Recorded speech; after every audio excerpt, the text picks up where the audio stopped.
Welcome class 9 physics laws of motion lecture 9। ठीक है जी, lecture 9 के ये हम 4 ही क्वेश्चन करेंगे। पहले जो आपको दिख रहे हैं क्वेश्चन तो बहुत ज़्यादा है।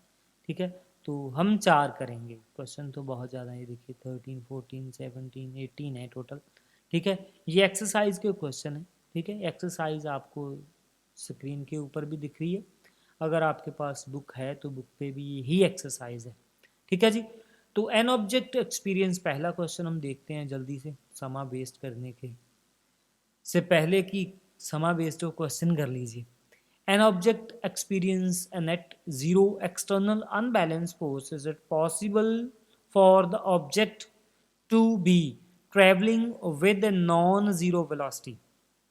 क्वेश्चन देखिए, an object experience net zero external unbalanced force. Unbalanced force है, जीरो फोर्स है, एक इधर से लग रही है उधर से लग रही है, टोटल फोर्स अनबैलेंस्ड है। Net zero external unbalanced force, unbalanced है मगर जीरो है। सामने सामने नहीं लग रही, इधर उधर से लग रही है मगर फिर भी जीरो है। Is it possible to object to travelling with a non zero velocity? If yes, state the condition that must be placed on the magnitude and direction of the velocity. If no, provide a reason. तो कह रहा है कि अगर तो ये velocity ऐसे possible है तो भी बताइए, अगर नहीं पॉसिबल है तो उसका भी रीज़न दीजिए। हम बोल रहे हैं कि बिल्कुल पॉसिबल है। तो ऑब्जेक्ट जो है, even when an object experience the net zero external unbalanced force is possible to the object travel non-zero velocity. This is possible only when the object is moving in the constant velocity in the perpendicular direction. There is a no net unbalanced force applied on the body. The object will keep with the same non-uniform velocity to change the state of motion. A net non-zero external unbalanced force must be applied on the object. ये आपके book पे भी answer लिखा हो सकता है, किसी book पे आपके ये आंसर लिखा हो सकता है। ठीक है, तो कई बच्चों का मुझे मैसेज आता है कि सर ये तो सारे बुक पे लिखे हुए हैं, हम ऐसे ही बोल दो हम कर लेंगे। जो जो बच्चे कर सकते हैं भाई वो इसको भी कर लेना फिर। ठीक है, तो ये आपको समझाने के लिए बोला है। बहुत से बच्चों के ये वाले मुझे कमेंट आते हैं, ये वाले मैसेज आते हैं कि ये तो सब कुछ बुक पे लिखा हुआ है। तो सब कुछ ही लिखा हुआ है भाई, कुछ भी ऐसा नहीं है। मैं आपको मैथ्स फिजिक्स सबकी बुक पे सब कुछ नहीं, मैं भी बुक से ही देख के पढ़ाता हूँ। मैं, मेरे को क्या मुझवा नहीं आता है सारा कुछ, मैं भी बुक से देख के पढ़ाता हूँ। पहले बुक से देख के पढ़ा, कुछ ना कुछ आता भी होगा भाई, ऐसे मुझबानी भी आता होगा। ठीक है, मगर फिर भी बुक से देख के पढ़ाना पड़ता है।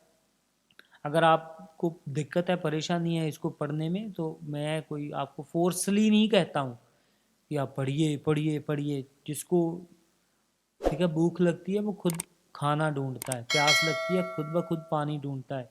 कभी कुआं उठ के प्यासे के पास नहीं गया। ठीक है, जिसको प्यास लगती है वो पानी के पास जाता है। तो अगर आपको पढ़ने की इच्छा है तो भाई इसको पढ़ लीजिए। अगर नहीं इच्छा है तो कोई बात नहीं, आपका मोबाइल है बंद कर दीजिए, सो जाइए आराम से, कोई बात नहीं। बुक पे लिखा हुआ है, बुक तो वो बात है कि बुक ही ले जाना एग्जाम में, क्या बात होगी। आप बोल देना वहाँ पे, अगर कोई क्वेश्चन ना आए तो बोल देना कि बुक पे लिखा हुआ है, मेरी बुक पे है, ढूंढ लेना वहाँ से। ठीक है, तो एनी हाउ कोई बात नहीं। ये बच्चों वाली बातें मत किया करो, ये बच्चों वाली बातें, आप बच्चे हो ना, बच्चों वाली बातें करनी है, बचकाना बातें। ठीक है, तो बात ये होती है कि पढ़ने का आप में, आपके अंदर होता है पढ़ने का जज्बा होना चाहिए। ठीक है, तो पढ़ने का जो जज्बा है ना, आप बनाइए उसको, डेवलप कीजिए अपने अंदर, ढूंढिए उसे कहाँ पे है वो। ठीक है, अगर मिल गया ना तो फिर कोई आपको पढ़ने से, कोई बच्चा ब्रेन जो है वो भगवान के पास से एक जैसा ही लेके आता है, किसी का कम ज़्यादा नहीं होता है। ठीक है, तो वो उसके अपनी वर्क करता है, हार्ड वर्क नहीं, मैं उसको हार्ड वर्क नहीं बोलता हूँ। वो क्या है कि उसका ब्रेन जो है वो, उसका जो सपोज कीजिए कि स्विच ऑन हो जाता है, जल जाता है, वो जग जाता है, दिखना शुरू हो जाता है उसे सब कुछ। उसको पता चल जाता है कि यार ये बात तो कुछ भी नहीं है, बस थोड़ी सी कंसंट्रेशन, उसको मज़ा भी आने लग जाता है। हमें जैसे मुझे, मैं अपना बताता हूँ, मुझे बहुत मज़ा आता है पढ़ाने में मैं बैठा हुआ देखो अभी भी मेरे को ऐसे लग रहा है जैसे आप मेरे सामने बैठे हुए हो अभी। ठीक है, मेरे को ऐसे ही फील हो रहा है कि जैसे आप सामने बैठे हुए हो, मैं आपको पढ़ा रहा हूँ। ठीक है, तो ऐसा आपके अंदर भी होना चाहिए कि हाँ दिखना चाहिए। अब दिखने शुरू कर दीजिए, आपको ऐसे लगे कि आंखें बंद की और सर मेरे को सामने दिख रहे हैं। हाँ बिल्कुल वैसे ही है, सारा काम वैसे ही चल रहा है। ठीक है, बातें किए बहुत समय हो गया था, मैंने सोचा कि अब बातें कीजिए पहले, बिकॉज आपका माइंड डेवलप हो, माइंड में आए कि हम नहीं नहीं ये क्लास ही है। आप समझते हो कि नहीं नहीं ऑनलाइन है, क्या बात है, ऑनलाइन का क्या चक्कर है। ठीक है, आपका माइंड बन जाना चाहिए। ठीक है, ऐसे ही मैं माइंड दोनों क्लासेस में नहीं बनाऊंगा, फिजिक्स में बना रहा हूँ, मैथ्स में ऑटोमेटिकली बना लीजिए भैया अपना। ठीक है, तो अपना माइंड पहले सेट कीजिए, समझ लीजिए एक बार होता है कई बार कि नहीं छोड़ो यार क्या हो गया, अगर हम भी छोड़ दें ना कि चलो छोड़ो यार क्या बात है। मेरे को देखो, मेरे को 5 लेक्चर बेटे डेली लगाने पड़ते हैं। ठीक है, 4-5 लेक्चर्स डेली होते हैं, तो देख लीजिए 6 डेज में 30 लेक्चर मुझे बनाने ही होते हैं। मैं ये सोचूं ना कि नहीं कोई बात नहीं चलो चल जाएगा ऐसे ही, ठीक है, तो नहीं चलेगा, नहीं चलेगा। तो ये बात आप समझ लीजिए कि मैं 30 लेक्चर बनाता हूँ, तो आपने भी 30-40 आपके भी होते हैं मेरे ख्याल से, सब सब्जेक्ट्स के मिला के। तो इतने लेक्चर्स आपको भी मिलते हैं, तो आप भी इतना ही काम कीजिए जितना हम करते हैं, आपको तो हमसे ज़्यादा करना चाहिए। ठीक है, तो मेरे ख्याल से अब आप में जोश आ गया होगा पढ़ने का, तो चलो शुरू करते हैं फिर दोबारा। अब देखिए वो क्या कहता है कि एक ऑब्जेक्ट है, उस पर अनबैलेंस्ड फोर्स लग रही है, अनबैलेंस्ड फोर्स लग रही है, मगर टोटल एक्सटर्नल जो फोर्स है वो जीरो है, net balanced force, net unbalanced force is zero. ठीक है, इज इट ए पॉसिबल, वो किधर से भी उसको फोर्स लगी, एक ऑब्जेक्ट है ये, इधर से फोर्स लगी, इधर से फोर्स लगी, इधर से एक पर्सन खड़ा था उसने दोनों की फोर्स रोक दी, ये अनबैलेंस्ड फोर्स है, इधर एक पर्सन इधर 2 पर्सन है। ठीक है, बैलेंस कैसे होती है, इसके सामने ऐसे, इसके सामने, ये इसको बैलेंस बोलते हैं। ठीक है, अनबैलेंस फोर्स लगी, कैसे भी लग गई। ठीक है, तो क्या हो गया कि वो ऑब्जेक्ट मूव नहीं किया। अब हमको बताना है कि ये मूव नहीं करेगा तो क्या इसमें वेलोसिटी आएगी, हम घूम तो सकता है, चेंज हो सकता है कुछ ना कुछ, इसका रोटेट तो कर सकता है ना, वेलोसिटी तो चेंज हो सकती है।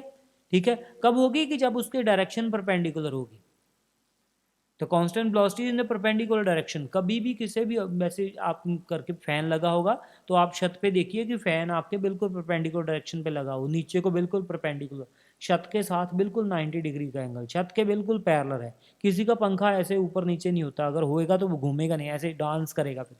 ठीक है, तो वो उसको बोलते हैं परपेंडिकुलर डायरेक्शन, परपेंडिकुलर डायरेक्शन में है अनबैलेंस फोर्स, तो वो चल सकता है, वो मूव कर सकता है, उसकी वेलोसिटी होगी।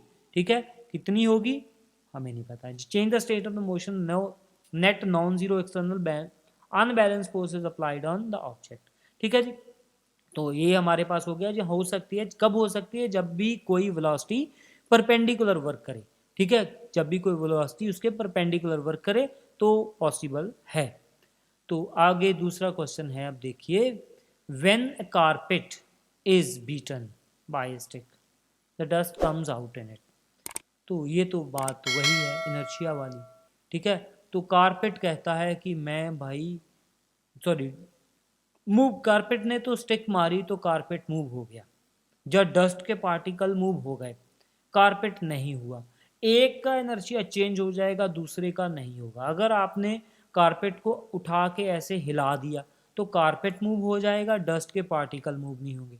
अगर डंडा मार दिया तो क्या होगा, डस्ट के पार्टिकल मूव हो जाएंगे, कारपेट नहीं होगा। दोनों में से एक चीज को मूव होना जरूरी है। ठीक है, तो फिर डस्ट जो है उसमें बाहर चली जाएगी, क्यों होगा, ड्यू टू इट्स, इसका बड़ा सिंपल सा रीज़न होता है सबका।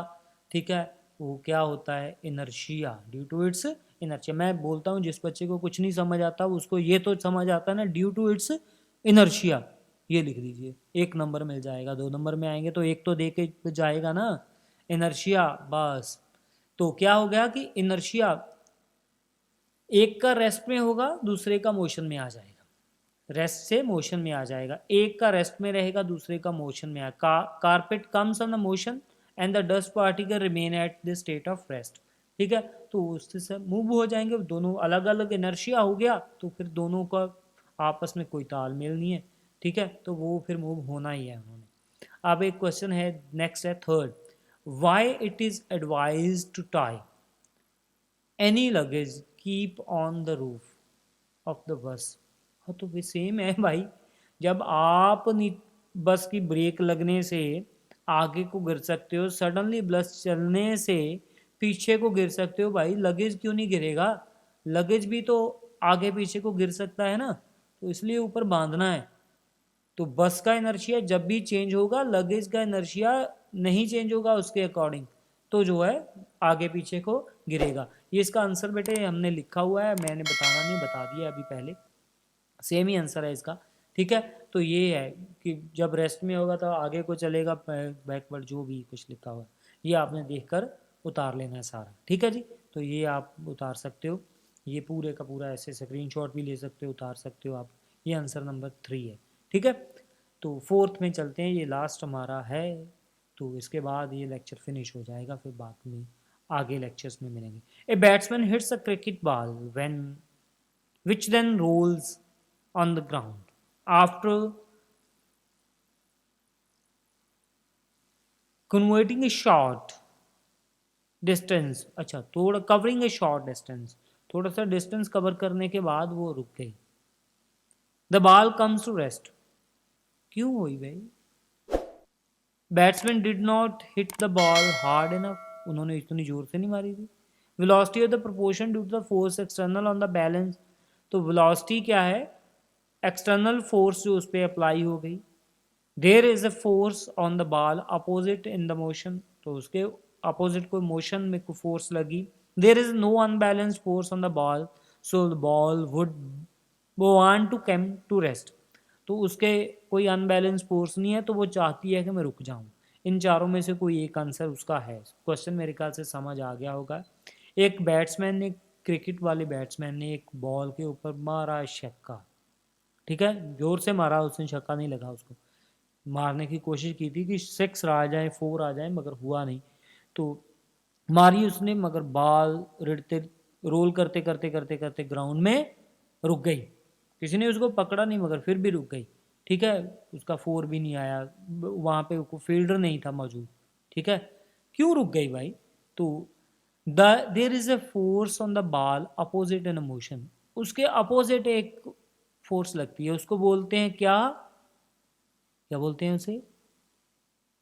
Frictional force. क्या बोलते हैं? Frictional force. कोई भी चीज ग्राउंड पे चलती है तो उस पर एक फ्रिक्शन वर्क करती है, अपोजिट फोर्स होती है, उसको बोलते हैं अपोजिट फोर्स। फ्रिक्शन उस पर वर्क करती है, तो फ्रिक्शन ने वर्क अपना कर दिया भाई, काम अपना करके दिखा दिया, तो बॉल जो है रुक गई।